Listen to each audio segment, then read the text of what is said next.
More or less the entirety of the health community is in agreement that weight loss primarily comes down to being in a calorie deficit. That is the consensus. However, what there is lots of conflicting information about is the best way to go about doing that. Well, my personal opinion is that there's many ways to peel an orange. There's many methods that will successfully put you in a calorie deficit.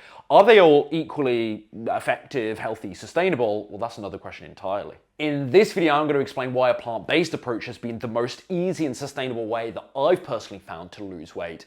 And then, if you resonate, I'm going to share with you some tips and insights to get started for yourself. Benefit number one, of course, majestically done. Not really, I just chucked it down. But benefit number one is the high fiber content of many plant foods. Fiber is amazing for weight loss because, number one, appetite control. Fiber can add bulk to your meals without adding calories, therefore minimizing the risk of overeating. Number two, it's slow to digest. This is similar to the appetite control point, but since fiber can take a while to digest, it helps with that sort of prolonged fullness feeling, which can be really useful for preventing cravings and those huge fluctuations in hunger, so you're just up and down all the time. It really helps you be stable in your appetite. Number three, of course, absolutely needs mentioning. Fiber can promote good gut health, can promote a really diverse microbiome. The benefits of this are endless. And not to forget number four, the fiber trapping effect that I spoke with Dr. Neil Barnard about in our interview last year, to where a relatively, albeit small, percentage of calories can actually get trapped by fiber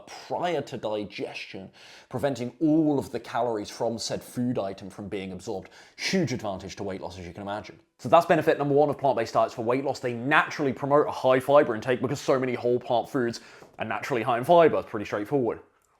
Benefit number two is the low caloric density of many plant foods. Calorie density, of course, refers to the amount of calories in a food relative to its weight or volume. So quite obviously something that's low in calorie density is really advantageous from a weight loss perspective because it suggests you can eat lots of it, like berries, for example, without actually consuming that many calories relative to something that's higher in calorie density. Now, given that such a large percentage of many plant foods are made up of fiber, as explained earlier, but also water content and berries, but fruits and vegetables generally are a great example of this, that actually, and fiber and water doesn't contain any calories. You see where I'm going with this? That only leaves a very small percentage of the food item in question that actually contains any calories. Does that make sense? Massive advantage from a weight loss perspective. So vegetables, fresh fruits, whole grains, beans, lentils, for example. I mean, it depends exactly which non-plant foods we're comparing them to.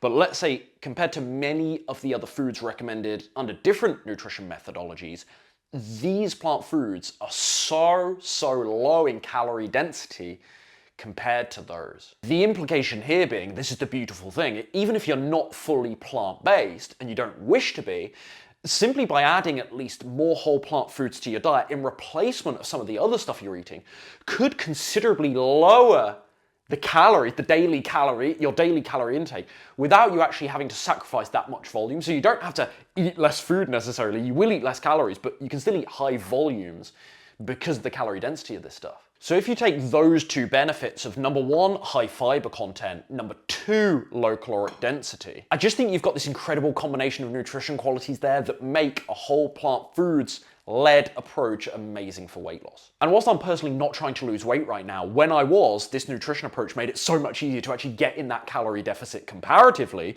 because I could eat those big portions thanks to that amazing volume to calorie ratio. Then I'd feel really satisfied because of the high fiber content, because of the nutrient richness of so many plant foods.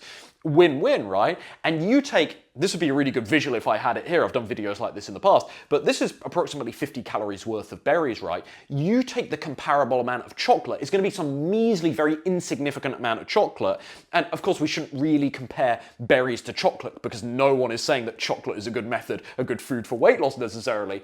But just as an example of this, like it would be such a measly amount of chocolate. That's when you realize the value of understanding this whole calorie density thing. Don't get me wrong, being in a calorie deficit is never totally effortless. If you think about it, you are purposely withholding all the calories / energy that your body wants you to consume so you can actually start tapping into its fat reserves, right? That's never going to be easy, quote unquote, or too easy with any nutrition approach. But having said that, compared to all the crazy stuff I was doing in the past, being in a calorie deficit on a plant-based diet was so much easier. I didn't feel starved, I never felt deprived. I didn't have to do intermittent fasting to tactically keep my calories low. I didn't have to cut my carbs out to tactically, keep my calories really, really low. Of course, there was some level of sacrifice involved. There was still discipline. There were still hard decision moments. There were still cravings. Sometimes I gave into them. But you get my point, the whole process was easier because of this nutrition approach. So whether you're fully sold on plant-based eating or there's just small components of it that you might be curious to try, here's a few simple action steps to help you get started. Number one, start with really simple food swaps. It can be overwhelming to think that you've got to overhaul your entire diet. So start with stuff like switching the dairy milk for almond milk, switching out your chicken for seitan, beans, tofu, switching your honey for maple syrup, you get it. Number two, plan balanced meals. Common mistake I see with lots of new plant-based eaters is they accidentally have a really high carb intake and therefore very low protein intake, or they maybe have a really high fat intake because they're enjoying all the nuts, the nut butters, avocado, etc. Ultimately, each of the three macronutrients, so carbohydrates, protein, and fat, are important for different reasons.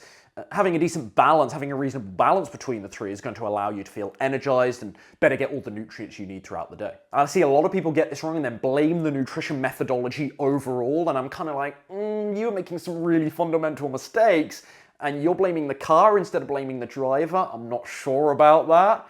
You're eating a really unbalanced diet. Is it the fault of the nutrition approach, or is it stuff you were doing or weren't doing? Number three, you might actually need to eat quite generously in terms of portion sizes at first, which can be kind of an exciting thing. Oh, I get to eat big portions.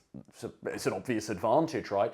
Think back to what we spoke about earlier with the calorie density point. Since so many whole plant foods are low in calorie density, it's a huge advantage, of course, from a weight loss perspective. At the same time, you want to be careful that you're not under eating so much that this whole process is very unsustainable for you. Tip number four, find 4 or 5 meals that you love. That's it. You don't need a massive rotation. In fact, that could be really overwhelming people when they think about going to the grocery store or the meal prep they have to do for all these different dinners that they're having every single night of the week. You don't need that much. Just spend the next couple of weeks finding a handful of meals you really, really enjoy and then go and batch cook those so you can just repeat them throughout the week. It makes life so much easier. And lastly, number 5, this is so cheesy. It's so cliche, but we are going for consistency over perfection. You're not gonna get this right all the time. You're gonna have cravings. You'll give in to those cravings on occasion. You won't know precisely what to eat. When you're out in a restaurant, you won't always trust your judgment. When you're stuck out the house the first few times, you get really hungry, you're not necessarily going to know what to do all that well. But you will learn from navigating all of those challenges.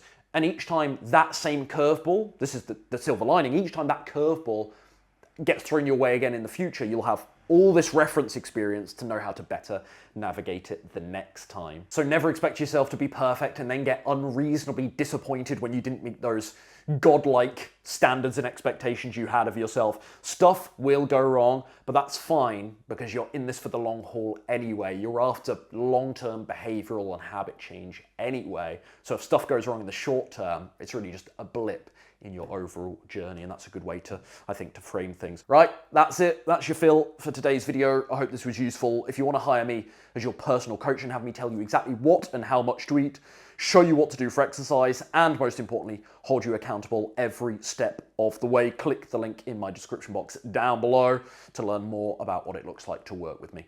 See you soon.